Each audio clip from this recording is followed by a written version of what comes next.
regret marrying her? Absolutely. Hey fam, we're diving into the other side of Porsha Williams and Simon Guobadia's divorce saga because Simon has finally broke his silence. And baby, he did not come to play. Welcome to Delightful by Design, where celebrity drama meets reality chaos, and we're here serving the tea.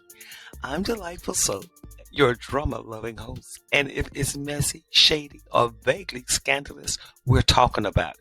So hit that subscribe button. It's cheaper than therapy and way more fun. Let's get into this video, okay? Now you know there's going to be more coming out of this story, so go ahead and subscribe to this channel to hear my delightful opinion. Well, not everything can be delightful, but let's get into this story. Porsha Williams and Simon Guobadia were married in November 2022, and Porsha filed for divorce in February of 2024. They were married for 15 months. She told People magazine she felt quote unquote relieved, and Simon had quote unquote checked out, and she filed for divorce out of necessity. She painted the picture of a man who changed, who became unrecognizable, and whose immigration issues cast a shadow over their whirlwind romance. But now, Simon's flipping the script. Well, in a new interview with Page Six, Simon claimed he was the one blindsided. He says he kept asking Portia why did she file divorce, and she wouldn't give him an answer. According to him, this wasn't a mutual decision. It was a coup. His words, not mine. Regret marrying her? Absolutely. I said to her in one of my text messages to her, because she didn't respond because I kept asking her, why did you file for divorce? And she wouldn't say anything. I tried to reach her mom. Her mom would not respond either. I later figured out this felt like a coup. When you when I don't know if you're familiar with. I'm familiar. I say it because I'm from Nigeria, and that we were ruled at one point by the military, and so every so often when you want to change leadership, the president, you stage a coup. Yeah. That's how I felt. I was totally blindsided. I was no member of her family, whether on the mother's side or on the father's side, reached out to me. And the only person I actually reached out to was her mom, and she didn't respond. And so I essentially sent her a text message. I said this was a $5 million rehab project that I took on. She never shared her concerns, issues with me before filing for divorce. If you're married, I've been married quite a bit. I think I understand a little bit about the dynamics of. I should understand a little bit about the dynamics of a relationship. You discuss issues and say, "Hey, if this does not change or something does not happen, this is what might come of it." Mhm. We never had those discussions, and I'm happy to share with you text messages where I was essentially blindsided. Now, here's where it gets spicy. Simon said he was targeted, that Portia slid into his DMs during his divorce from Phelan, praying for him, and that he was vulnerable. He even called himself, quote unquote, out of his GD mind for getting engaged in 30 days. Whew. In what way? Um, I was targeted from day one for financial reasons. When I filed for divorce from my previous, ex-wife, she was in my DM praying for me, and I think I was in a vulnerable position at that time, and I entertained it, and so it just kind of snowballed from there. Getting engaged in 30 days. I mean, who does that? I was out of my my my goddamn mind to have done that. And of course, I'm paying dearly for it. Of course, he's not thrilled about the prenup being enforced. Portia walked away with $560,000 in alimony and their Atlanta home. Simon says he's appealing the ruling, claiming he's never felt "quote unquote" targeted. like this before in any of his past relationships. That she'll receive $40,000 a month in alimony for the length of the marriage, which was 14 months. Okay. She gets to stay in the house, all expenses paid, including the mortgage, through for 36 months, up to 36 months. And if she chooses to own the home, she would have to refinance the property in her name and take a 50% equity. I mean, she would have to give me 50% equity in the home. Wow.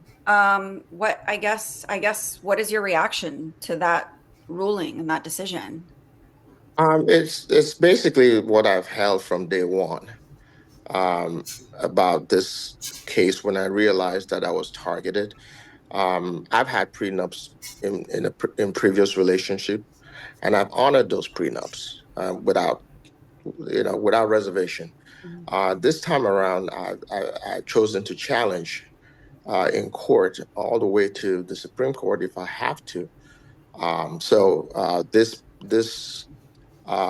enforcement of the prenup is going to continue to receive legal challenges on the appeal front. Okay. So you're vowing to appeal this decision for sure. 1,000% is going to be appealed. Seems like a typical he said, she said scenario. But could it be just a straightforward instance of quote unquote gold digging and an quote unquote old man providing for a younger woman?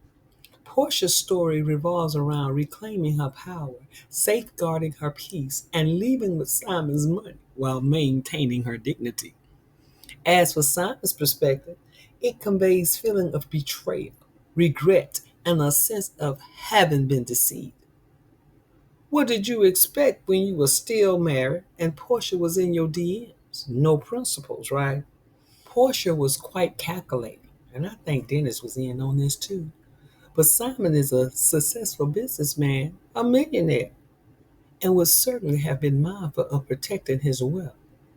Initially overlooking Portia's intentions, he encouraged her to leave her job, which significantly aided in her carrying out her plan. To make matters even worse complicated, she allegedly, in court, stated that the mother of his two sons had reached out to her for financial support while Simon was in detention.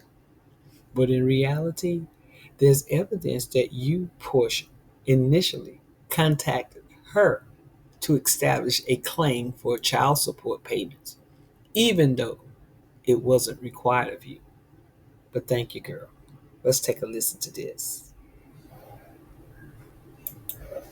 As the parties began dating early 2021, in the spring of 2021, they became engaged. And later on that year, you'll learn that on or about September of 2021, Miss Williams actually left her employment with Dish Nation, which is a TV network, and she also left her employment with the Real Housewives of Atlanta. You'll also learn that during this time, Mr. Guobadia was actually giving his girlfriend about $30,000 a month, just off the strength of being his girlfriend. And so also during that time, Mr. Guobadia took that into consideration that, since she had left her employment with Dish Nation and also with the Real Housewives of Atlanta, two of her primary sources of income, that he agreed to pay his girlfriend $30,000. Well, not agreed, there's no formal agreement at that time, but he was voluntarily paying her that. So that way she would have some sort of financial means to take care of her day-to-day needs. The parties then began a discussion about entering into a prenuptial agreement towards the end of 2021, I believe, maybe around December of 2021, carrying into 2022. The parties did both hire counsel, they began negotiating, and you'll learn that during the negotiations, Mr. Guobadia relied upon the fact that Ms. Williams was no longer earning the average $1.6 million to $2 million that she was earning from Real Housewives of Atlanta as a cast member to the Real Housewives of Atlanta. And she was no longer earning her money from Dish Nation. One of the things that has recently kind of come out is that Porsha said she paid child support for your children while you were in ICE custody. What is your reaction to that? She sent her two $2,500 payments in 1 month, and that was it. That didn't even necessarily cover anything. I heard for the first time in court that that had happened, and I immediately texted my ex-wife asking her, did she receive any funds from Porsha? She said yes. Porsha reached out to her and offered to give those funds to her. Um, in my opinion, it was not it wasn't done in good faith.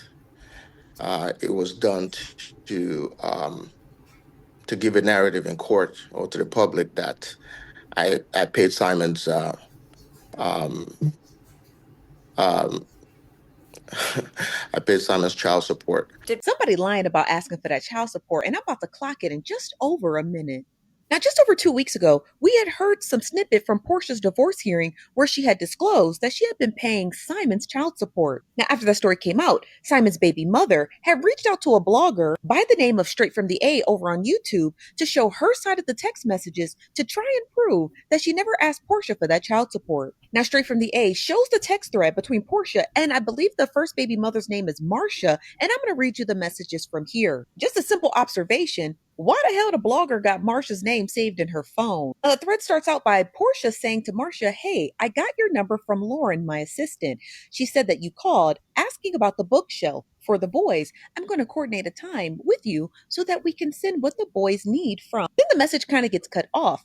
Then it says, "I know this is a sensitive topic. If there are any issues, if you haven't received child support since Simon's been away, I'm happy to take care of the child support." Somebody lying about